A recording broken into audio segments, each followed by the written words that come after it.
This is a reading from the book of Job. Job was a man who lived in Uz. He was honest inside and out, a man of his word, who was totally devoted to God and hated evil with a passion. He had 7 sons and 3 daughters. He was also very wealthy, 7,000 heads of sheep, 3,000 camels, 500 teams of oxen, 500 donkeys, and a huge staff of servants, the most influential man in all the East. One day, when the angels came to report to God, Satan also showed up. God singled out Satan, saying, "What have you been up to?" Satan answered to God, "Oh, going here and there, checking things out." Then God said to Satan, "Have you noticed my friend Job? There's no one quite like him, is there? Honest and true to his word, totally devoted to God and hating evil. He still has a firm grip on his integrity. You tried to trick me into destroying him, but it didn't work." Satan answered, "A human would do anything to save his life. But what do you think would happen if you reached down and took away his health? He'd curse you to your face, that's what." God said, "All right, go ahead. You can do what you like with him, but mind you, do not kill him." Satan left God and struck Job with terrible sores. Job had ulcers and scabs from head to foot. They itched and oozed so badly that he took a piece of broken pottery to scrape himself, then went and sat on a trash heap among the ashes. His wife said, "Still holding on to your precious integrity, are you? Curse God and be done with it." He told her, "You're talking like an empty-headed fool. We take the good days from God. Why not also the bad days?" Not once through all this did Job sin. He said nothing against God.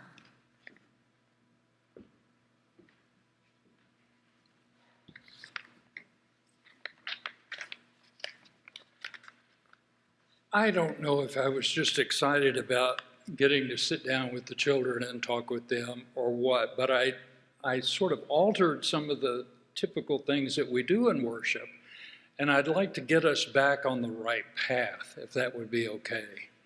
It's pretty cool to get to sit down with 5 or 6 children, and actually they listen really well, I thought. Okay, I hope you received one of these today coming in. This is not an order of worship. We don't do those around here. This is a resource for worship. For 4 weeks out of the next 5, we will be walking our way through the book of Job. There are scholars who think that maybe this is the oldest piece of the Old Testament. It goes way, way back. Some say as early as the 7th century before Christ, which puts it ahead of Genesis. This is early stuff, and it comes to us in the form of a story. What I've learned about narrative work is that if I tell you a story out of my life and it's universal enough, what it will do is it will reach out to you, and you, on your own prompting, you will come up with your own story like mine. And I've learned that in preaching to congregations over the years, because typically somebody will come by and say, that story you told me, let me tell you my story. And actually what they're doing is they have found their own stories for sermon. They don't listen so much to mine anymore. They think about their own story. And the book of Job has that capability, because all of us have occasions in life where we suffer and we don't know why. And we're just driven to seek a meaning for them. So this playbill, my vision of this is that we all get on a plane on Saturday and we fly to New York and we go to a hotel and stay at a hotel, and then we go on Broadway to the show about Job. That's my vision of this, is that we are actually going to this story and we're listening and paying attention to it. If we go to Broadway, we will be given a playbill. This is pretty amazing stuff because Playbill, the corporation, gives nonprofits like us the right to use their artwork and their format. I've not put you in jeopardy with the law. This is what they offer to nonprofits, mostly to theater groups. But for our purposes, the playbill is a way for us to think about the construction of the story. And so there's information on the inside, a synopsis. There's also a summary for this first act. The characters are listed. And then on the back, this is the thing I want to plug with you, is the possibility that you could have a conversation with someone about what's in this story of Job. That the story, you don't just listen to it, you don't watch it being performed on stage, but you have the opportunity to think about the story itself and to have conversation about it. I want to encourage you to do that. We will be having these for each of the 4 Sundays. This is our way of covering the book of Job, as if it's a drama. The other thing I wanted to mention is that 2 weeks from today, we will hold our first congregational conversation on a Sunday. October the 13th, I believe. We'll all gather at 9:30, and we'll meet down below in the fellowship hall, the social hall, and we'll have a large group time. We'll have some small group discussions. This is a part of one of the reasons why I'm here with you. It's called the Intentional Interim Process. It is to help churches that are in transition to have a conversation about that, so that you're not afforded just the luxury to sit there and hold your views and hold your opinion and your attitudes about things, but that we would have a congregational conversation. I want to encourage you to come and be a part of it. We will have 3 over the next several months. The first one is in 2 weeks. It'll be right in the middle of Job. So please come in 2 weeks for that. Well, I've got to confess to you that this story is very enticing to me. Part of it is because that it connects us into Jewish philosophy. This is the way the Jewish mind, the scholars would sit around and talk about meaning and talk about existentialism and talk about real life problems and try to come to some sense of understanding them. The journey from where we were last week in the Epistle to James to this moment today in Job's is actually made by James himself, who says this. It's a tantalizing line. It's a line that he tosses out there to us. You have heard of the endurance of Job. James is being very pragmatic. He is speaking into the reality of the moment. He's trying to lay out maybe some forms of thought that eventually become ethics. How is it that you live? What you do in life is more important than what you say. James would be someone who would say that. And here he is, he's tossing us a lifeline to the book of Job, one of the oldest writings in the whole Bible. And we've heard of Job all of our life. We may not know the story, but whenever we see someone who's suffering, we immediately think that person is living the experience of Job. In the drama of Job's life, the way the story is told, the disasters of his downfall are told with startling speed. In the blink of an eye, one thing after another occurs. He is stripped of his children. They perish in the house that collapses. He is stripped of his fortune. Did you do the accounting of his stock, of his animals?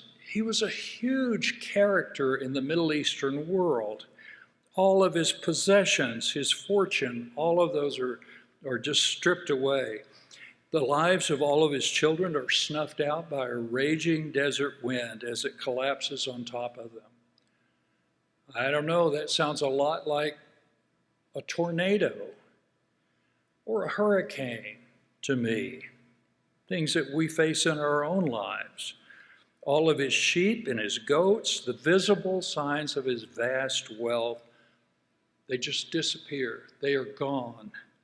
His friends desert him, and even his wife turns on him. That's why we know that this is a marital story. They sort of go after one another in just utter honesty of being married to one another.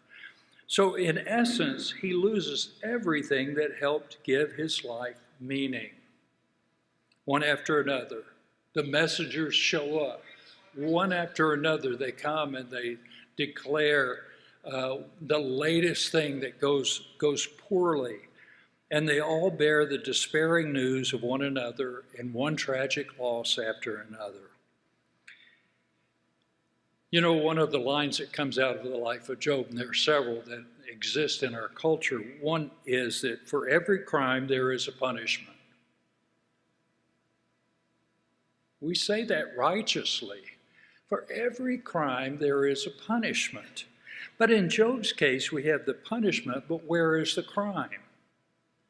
The story unfolds so easily, and it tells the story of someone that would be a leader in any culture, in any community, highly respected. Talk about his integrity. Most of us have been raised, though, to think that if we do something good, we will be rewarded. And likewise, if we do something not so good, we will suffer. We will be punished. And that's our first mistake, because that is a line that is given to us all of our lives, but it's not necessarily true all the time. There is truth to it. But every now and then something comes along that startles you, that is so amazingly powerful in disrupting your life. Job is exemplary in his conduct. He does it all right. He does everything right, and yet he doles out one punishing event after another. Part of the problem with Job is that he's too perfect. Have you ever known someone like this? They're just too perfect. He had it all, and even as his life came tumbling down around him, not a poor word was said by him. What would you be saying? I know what I would be saying. And scratching my head and wondering what's wrong. He's not every man in this story. He's Superman. He is an amazing character. This is not about controlling ourselves in the face of calamities. It's not that at all. It's not about maintaining control over our emotions, that if we can just throttle down the anxiety or the anger or the fear. This book is about the freedom to ask the fiercest questions. Churches have been rather slow to adopt this possibility. A lot of churches, you don't raise questions. You are not encouraged to think with your logic. You're not encouraged to do your own homework. A lot of churches, they expect you to pay attention to what is said to you. This book goes against the grain. This rubs the fur in the wrong direction, because one of its chief aims is to raise the fierce question. Those things that haunt us whenever our lives are under siege. In Job, this story is told so that all of us have a sense of understanding that life is a complicated mess filled with both good and evil occurrences. I mean, how old were you when it dawned on you it's a little of both? Not even taking into account what you do or how you do it. Sometimes life happens. A hurricane blows across the Caribbean, pokes his head out just west of Cuba, and people load up their cars and hit the highway. They've not done a thing wrong. The things that they do right would be to prepare for this to happen. Questioning why the good suffer is a complicated issue. That is what this story is about. Pardon me. Why the good suffer? When your time of trial comes and you go through the first wave of analysis and you try to figure out what is it that I've done to set these things in motion, and you come up empty, what do you do? If you wonder why it is so and you can't seem to come up with any adequate answers, you're in good company. One of my dearest friends from my pastorate in St. Louis, his wife died, his daughter died, his son died. And we have this conversation about Job regularly. His question is why? We know what, we know how. What we stumble on is the question of why. Praying for him is a very complicated issue, and we treat it so glibly in faith circles. Oh, I'm going to pray for you. Well, there are times where I wonder what that means, and so does the one being prayed for. A former professor of preaching in the last 40 years or so is Tom Long. He is somebody that we all pay attention to, those of us who think about preaching, and he points us past the obvious suggestion that Job is only about suffering and patience. See, we minimize the complexities of this story. We thin them down so that we can maneuver with them and hold them. Tom Long says that we have to delve into the meaning of our suffering before we have a glimmer of understanding. Only then, he says, will we find any answers. He helps us to see that suffering stimulates in us in matters of spiritual transformation. That is why this story is complicated, because we're talking about transformation from the inside out.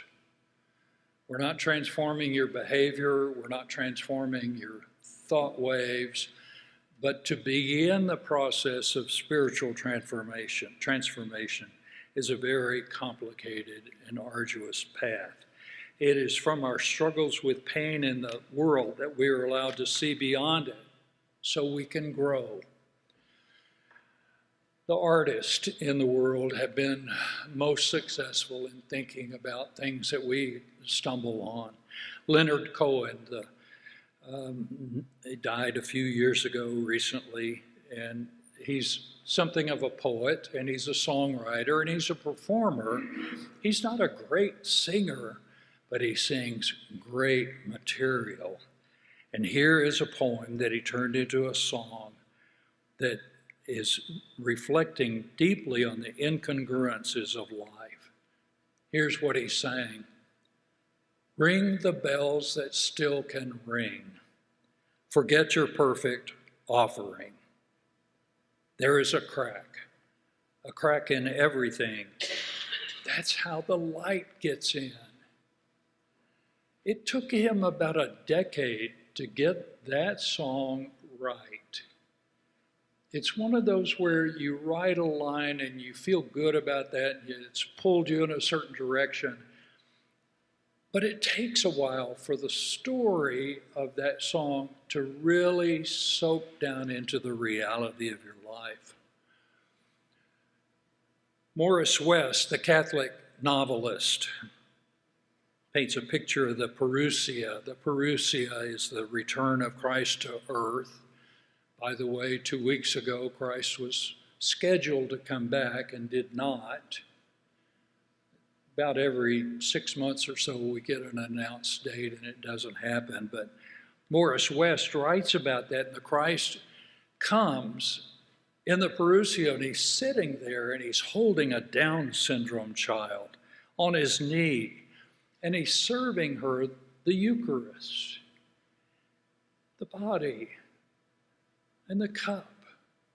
This simple child that's lived such a complicated life. And here's what he says: what better sign could I give you than to make this little one whole and new? I could do it, but I will not, he says.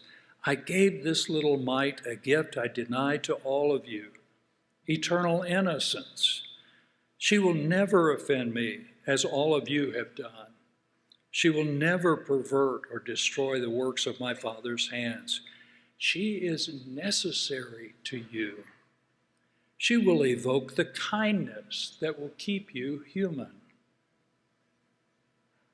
So Diane Komp, a professor of pediatrics at Yale, asked a group of Down syndrome parents, if you could rewrite the story of your life, would you wipe out this experience without any trace?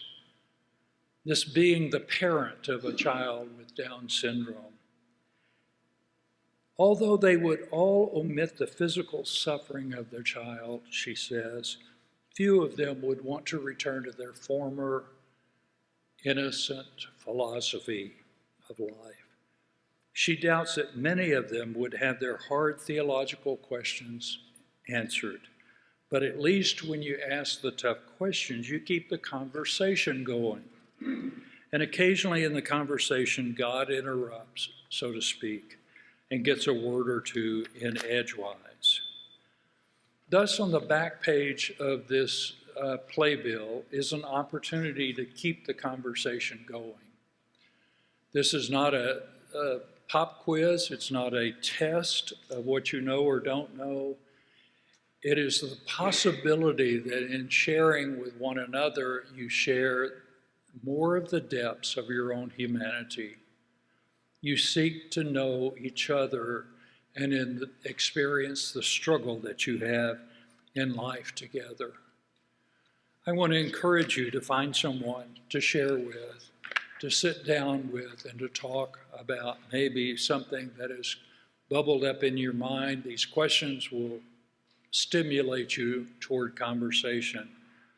I'm grateful that the book of Job exists. I'm grateful that it is such an invitation to us to live our spirituality with one another.